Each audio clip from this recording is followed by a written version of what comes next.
Children, we have already introduced the lesson 3 questions by Leo Tolstoy, and now we are going to begin with the explanation part.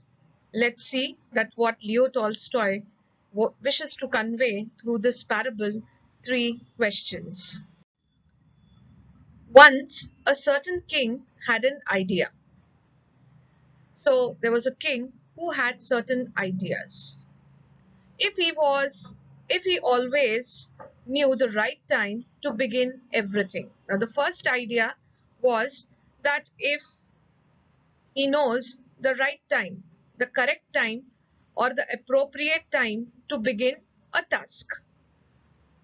Second idea was if he knew who were the right people to listen to and who to avoid.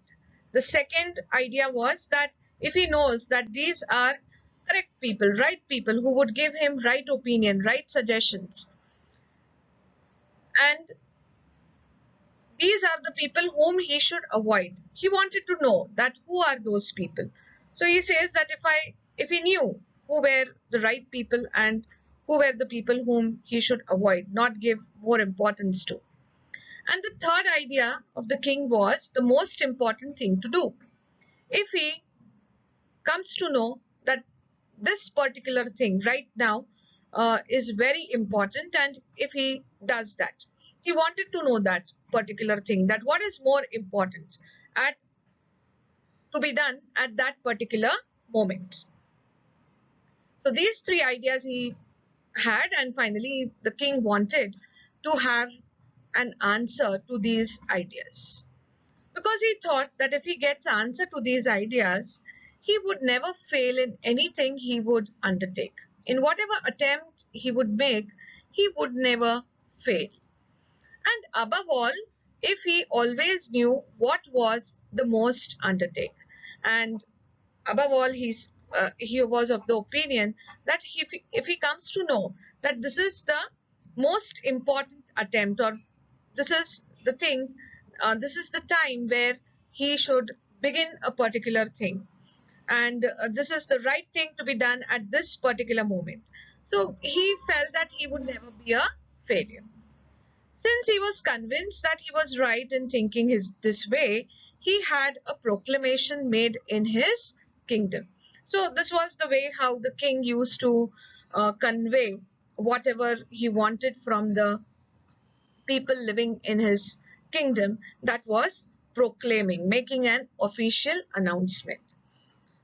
So he also made an official announcement in the kingdom that if anyone can tell him the answers to these ideas, to these questions which he had in his mind, he would give a great reward to anyone who would teach him what the right time was for every action, what is the right time to begin or to take an action, and who the most necessary people were, which people should be given importance to, and whose suggestions he should listen, and how he might know the most important thing to do, that which is the most important thing which he should do. So he just declared a reward also for it, that he would give a reward if anyone gives him the correct answers. Many learned people came to the court, but they all gave different answers. In reply, so there were lots of people who came to the king's court with their answers. In reply to the first question, some said, to know the right time for every action, one must draw up in advance a table of days, months, and years, and must live strictly according to it. So there were a few people who came, and the first suggestion which they gave was that one must draw up. Draw up is to plan, to draft a timetable.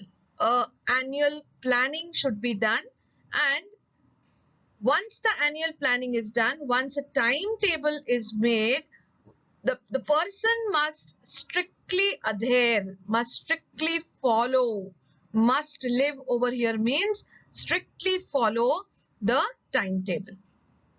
And if they do this, then definitely the action will be taken at the right time.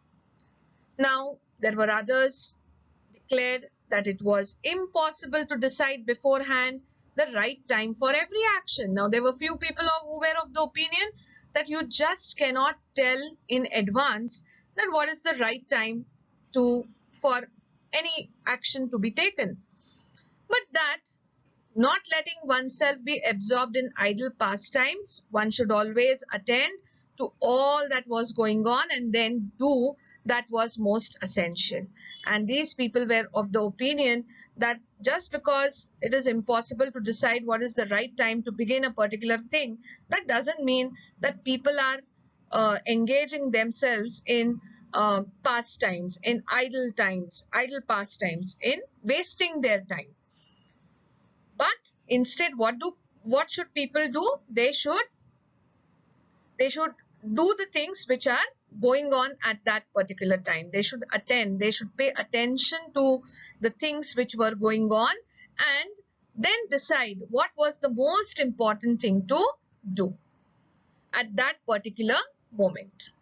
Yet others said that it was impossible for one man to decide correctly the right time for every action, and that king should instead have a council of wise people who would help him to fix the proper time for everything. So there were other group of people who told that one man cannot decide that this is the right time to begin this work.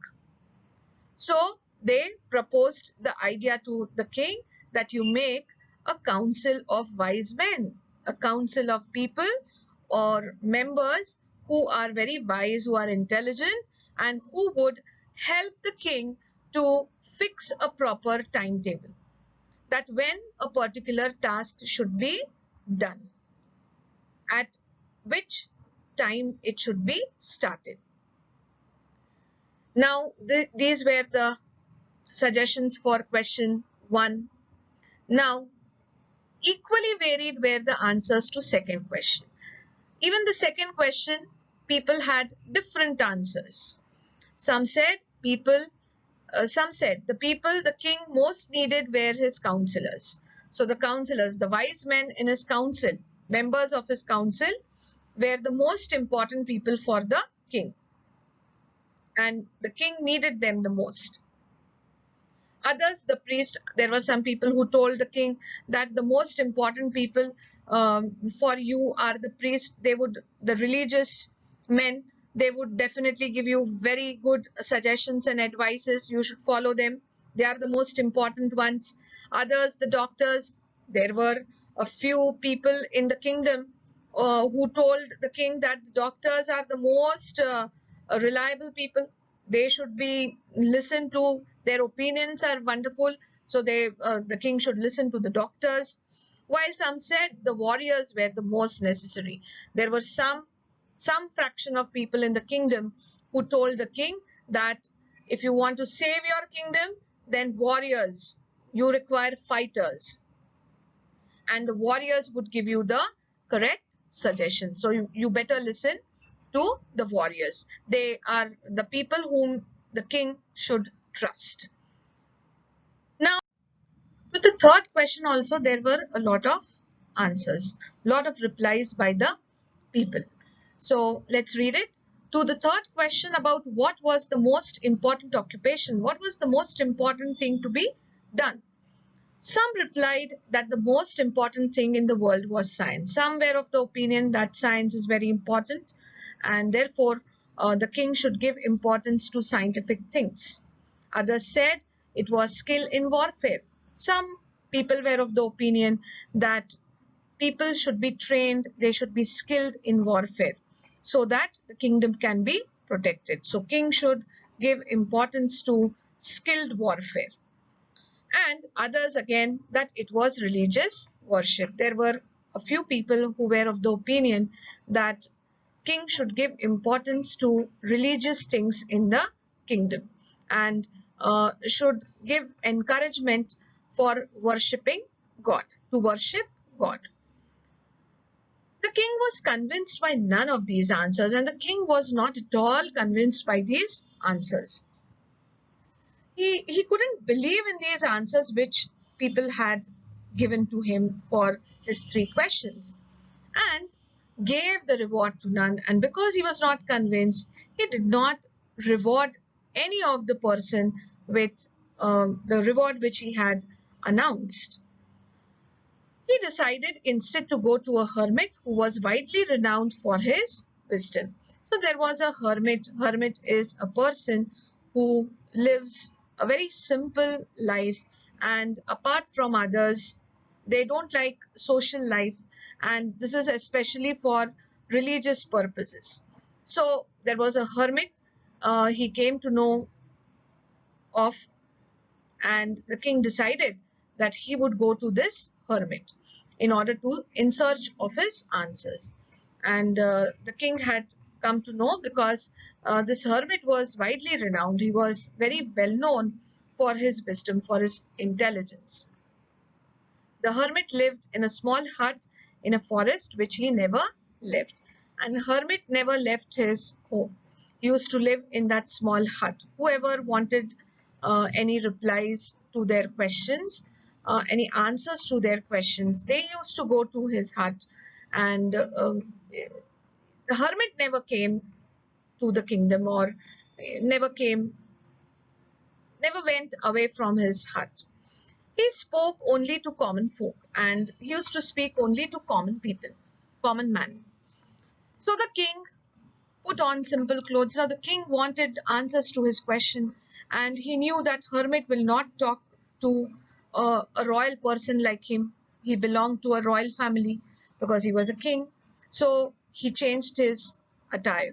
He took a new disguise, and he put on the disguise of a common man. He put on simple clothes, and approaching the hermit's cell, and when he went near the hermit's cell, his cell over here means a small room, he dismounted his horse. He just got down from his horse and he left his bodyguard behind. So the soldiers who had accompanied him to protect him, he just told them to he left them behind. He told them that they would no more accompany him to the hermit's hut, and alone he started walking towards the hermit's hut. So I think till here it is clear to you. We have a question here, that why did the king go to the hermit in disguise? So the answer is very clear, children. The king went to the hermit in disguise, as the hermit spoke only to the common folk. And that was the reason why the king put on simple clothes and changed his disguise. Now we'll go to the next video in order to understand that what kind of interaction took place between the king and the hermit.